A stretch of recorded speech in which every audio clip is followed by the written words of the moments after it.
Hello guys, good morning. कैसे हो आप सब? तो आज हम स्टार्ट कर रहे हैं क्लास 12th मैथमेटिक्स का चैप्टर 3 मैट्रिक्स। मैट्रिक्स क्या है, सबसे पहले ये पता होना चाहिए हम सबको। तो मैट्रिक्स देखो, it is an ordered rectangular array of numbers और फंक्शंस। ये रेक्टेंगुलर एरे है किसका? नंबर और फंक्शंस का। और जो हमारे नंबर और फंक्शंस होते हैं ना, ये हमारे एलिमेंट्स होते हैं और इन्हीं एलिमेंट्स को हम मैट्रिक्स बोलते हैं। मैट्रिक्स को हम कैसे लिखते हैं? सबसे पहले जैसे हमारा एलिमेंट ए है, यहाँ पे हमने एक मैट्रिक्स बनाई है -2 0 3 5√5 और यहाँ पे 6 ले लिया। तो ये मेरी मैट्रिक्स है। मैट्रिक्स क्या है? एक रेक्टेंगुलर एरे है जिसके किसके बीच में? नंबर्स और एलिमेंट्स के बीच में। ठीक है, तो सबसे पहले मैट्रिक्स में हम क्या करते हैं? हम मैट्रिक्स का ऑर्डर देखते हैं कि मैट्रिक्स का ऑर्डर क्या है। Order of matrix. तो ऑर्डर ऑफ मैट्रिक्स हम कैसे देखते हैं? Number of columns multiply number of rose. m×n होता है हमारा ऑर्डर। ऑर्डर फाइंड करने के लिए हम m×n देखते हैं। m क्या होता है कि नंबर ऑफ कॉलम्स, n क्या होता है? नंबर ऑफ रोज। तो इस मैट्रिक्स के अकॉर्डिंग हम इसका ऑर्डर लिखते हैं। तो इसके अकॉर्डिंग इसका ऑर्डर है, जो हम सबसे पहले कॉलम को देखेंगे। तो कॉलम कितने हैं? 3। ठीक है, तो 3 में नंबर ऑफ रोज जो है हमारी 2 है। तो इस मैट्रिक्स का ऑर्डर क्या हो जाएगा हमारा? 3×2। तो सबसे पहले आपको किसी भी मैट्रिक्स करने से पहले मैट्रिक का ऑर्डर पता होना चाहिए। ऐसे ही जैसे मैं एक और एग्जांपल लेती हूँ। सपोज मैंने मैट्रिक्स बी ली है, 2 3√3 3 -1 5 -1/2 2 5/7। ये मैंने अनदर मैट्रिक्स ली है। तो इस मैट्रिक का ऑर्डर वैसे ही फाइंड करेंगे m×n की तरह। तो m क्या है? Number of column. इस मैट्रिक का ऑर्डर क्या होगा? नंबर ऑफ कॉलम हमारे 3 है और नंबर ऑफ रो भी हमारे 3 है। तो इस मैट्रिक का ऑर्डर हो जाएगा 3×3। अब हम देखते हैं टाइप ऑफ मैट्रिक्स की मैट्रिक्स कितने टाइप्स के होते हैं। तो मैट्रिक्स को हमने डिफरेंट टाइप्स में डिवाइड करा है। ठीक है, सबसे पहले हमारी आती है कॉलम मैट्रिक्स।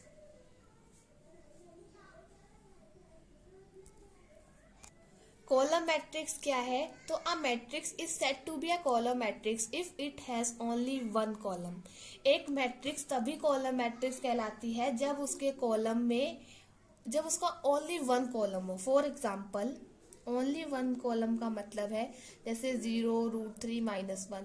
तो इस मैट्रिक का एक ही कॉलम है, कोई रो नहीं है। तो ये हमारी कॉलम मैट्रिक्स हो गई है। ठीक है, इसका ऑर्डर 3×1 हो जाएगा। Number of column multiply number of row. ऐसे सेकंड हमारी आती है रो मैट्रिक्स। रो मैट्रिक्स क्या होती है? सेम वही, ऐसी मैट्रिक्स जिसके it has only one row. ठीक है, रो मैट्रिक्स क्या है? A matrix is said to be row matrix if it has only one row. For example, -1/2 √5 2 3। ये हमारी रो मैट्रिक है जिसके नंबर ऑफ रोज जो है वो ओनली 1 हो। तो इस मैट्रिक का अगर हम ऑर्डर लिखे तो कैसे लिखेंगे? कॉलम तो इसका एक ही है। ठीक है, कॉलम एक है तो 1 × रो कितनी है? नंबर ऑफ रोज जो है हमारी 4 है। तो ये हमारी इसका ऑर्डर जो है वो 1×4 हो जाएगा। थर्ड हमारी मैट्रिक्स जो होती है वो हमारी स्क्वायर मैट्रिक्स ले लेते हैं। स्क्वायर मैट्रिक्स देखो क्या होती है। मैट्रिक्स स्क्वायर मैट्रिक्स कब कहलाएगी कोई मैट्रिक्स? जब उसके नंबर ऑफ रोज जो है, जब उसके नंबर ऑफ रोज इक्वल हो जाएंगे नंबर ऑफ कॉलम्स के। कोई मैट्रिक्स स्क्वायर मैट्रिक्स तभी कहलाती है जब उसके नंबर ऑफ रोज जो है वो इक्वल हो जाते हैं नंबर ऑफ कॉलम्स के। m×n जो है उन, जब अब देखो यहाँ पे, जब हमारे किसी मैट्रिक के नंबर ऑफ रोज जो है वो इक्वल हो जाएंगे नंबर ऑफ कॉलम के, तो मैट्रिक्स का ऑर्डर भी जो है वो सेम हो जाएगा। ठीक है, तो मैट्रिक्स का ऑर्डर सेम हो जाएगा। जैसे कि हमने यहाँ पे एग्जांपल बी लिया था। ये मैट्रिक जो है ये हमारे स्क्वायर मैट्रिक है because number of columns is equals to the number of rows. Number of columns is equals to number of rows and इसका जो ऑर्डर है ना वो भी सेम है। तो ये हमारी स्क्वायर मैट्रिक्स हो गई। Fourth one is diagonal matrix. तो मैट्रिक्स डायगोनल कब कहलाएगी? जब उसके नॉन डायगोनल एलिमेंट्स जो हैं वो 0 हो जाएंगे। नॉन डायगोनल एलिमेंट्स का मतलब है, जैसे मैं एक एग्जांपल लेती हूँ, फॉर एग्जांपल 1 0 0 0 2 3 0 0 3, ये मैट्रिक्स जो है हमारी डायगोनल मैट्रिक्स है।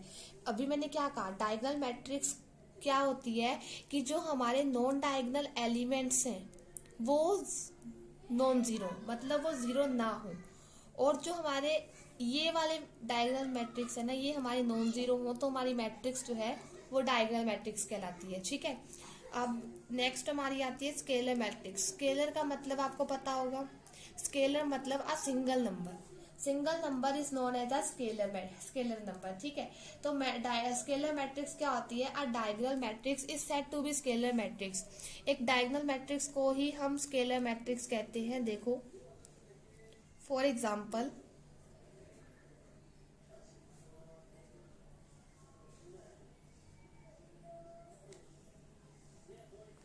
इसका जो डायगोनल है ना वो सेम होता है, डायगोनल ऑफ मैट्रिक्स जो है वो इसका सेम होता है, ये हमारी स्केलर मैट्रिक्स होती है।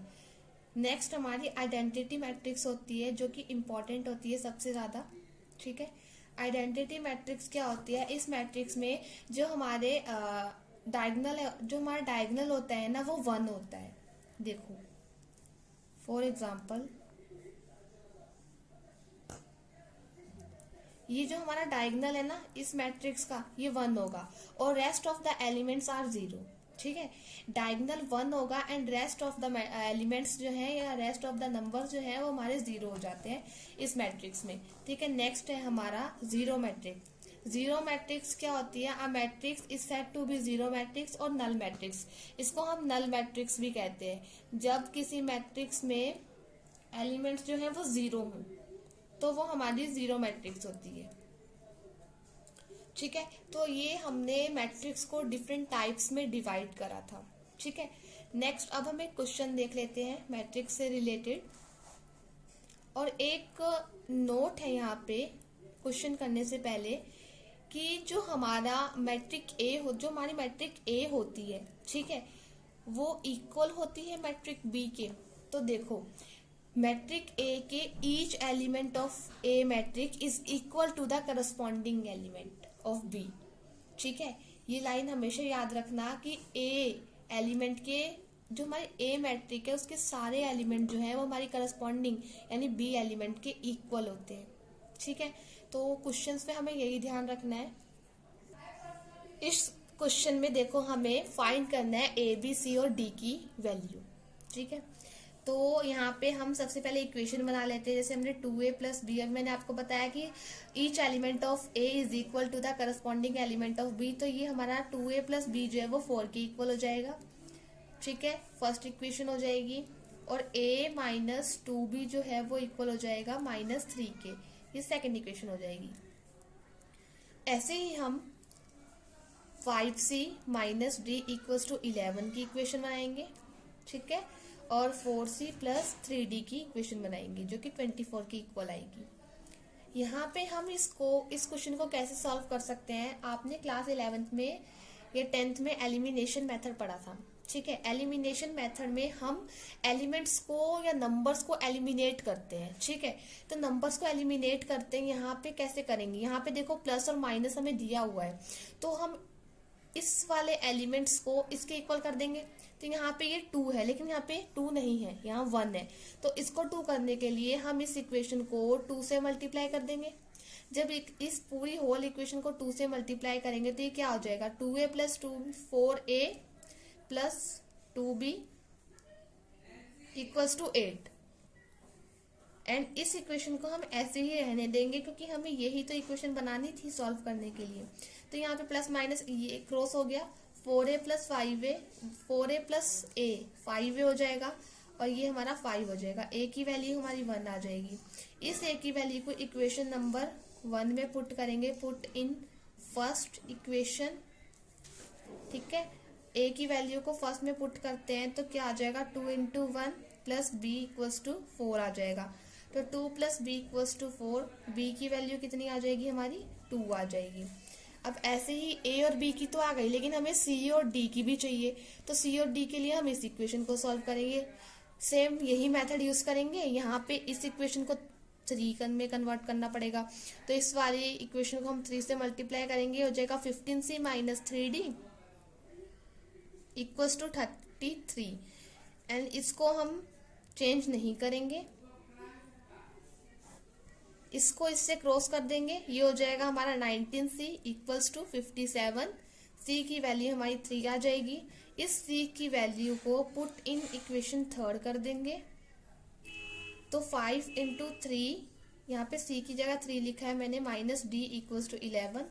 ये 15 माइनस d इक्वल्स टू 11 हो जाएगा। d की वैल्यू 15 माइनस 11 यानी d की वैल्यू जो है हमारी 4 आ जाएगी। तो यहाँ पे हम लिख सकते हैं हेंस द वैल्यू ऑफ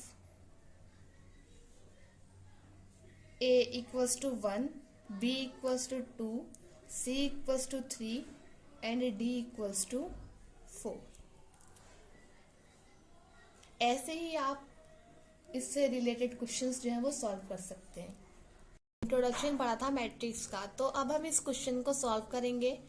ये इंट्रोडक्शन बेस्ड ही क्वेश्चन है। जिस बच्चे ने इंट्रोडक्शन देखा होगा वो इजीली इस क्वेश्चन को सॉल्व कर सकता है।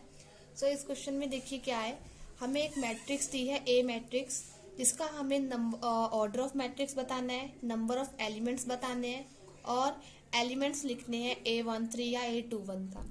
तो सबसे पहले आपको पता होगा कि जो हमारी मैट्रिक्स होती हैं उसका ऑर्डर हम किस तरीके से लिखते हैं। यहाँ पे देखो मैट्रिक्स को कैसे रिप्रेजेंट करते हैं, A11 से A12, ऐसे ही हम AN तक ले सकते हैं, फिर A21, A22, A2N तक ले सकते हैं। ठीक है, तो इसको हम फर्दर AM इंटू N तक लेके जा सकते हैं। ठीक है, तो अपने क्वेश्चन पे आते हैं। ऑर्डर ऑफ मैट्रिक्स बताना है। मैंने आपको बताया था कि ऑर्डर ऑफ मैट्रिक्स हम कैसे बताते हैं, number of column multiply number of row करते हैं। तो नंबर ऑफ कॉलम सबसे पहले हमें मैट्रिक्स का ऑर्डर बताना है। नंबर ऑफ कॉलम कितने हैं 3, इंटू में नंबर ऑफ रो कितनी है 4। इस मैट्रिक का ऑर्डर क्या हो जाएगा 3 इंटू 4 जो है वो इसका ऑर्डर हो जाएगा। Second question, number of elements बताने हैं कि इस मैट्रिक में कितने नंबर ऑफ एलिमेंट्स है। नंबर ऑफ एलिमेंट्स बताने के लिए हम नंबर ऑफ ऑर्डर को मल्टीप्लाई कर देंगे। 3 इंटू 4 12 एलिमेंट्स हो जाएंगे मैट्रिक्स में। थर्ड क्वेश्चन इज एलिमेंट्स लिखने हैं हमें, जैसे A13 का कौन सा है, A21 का। तो यहाँ पे देखो ये A11 है, ये A12 है, ये A13 है। तो A13 का जो एलिमेंट है हमारा 19 है। अब A21 का, ये A21 है, ये 35 हो जाएगा। A33 क्या हो जाएगा, A33 हमारा ये -5 हो जाएगा। A24 क्या हो जाएगा हमारा, ये A21, A22, A23, A24 हमारा 12 हो जाएगा। A23 जो है वो हमारा 5/2 हो जाएगा। सो इस क्वेश्चन को आप ऐसे इजीली सॉल्व कर सकते हो। Thank you.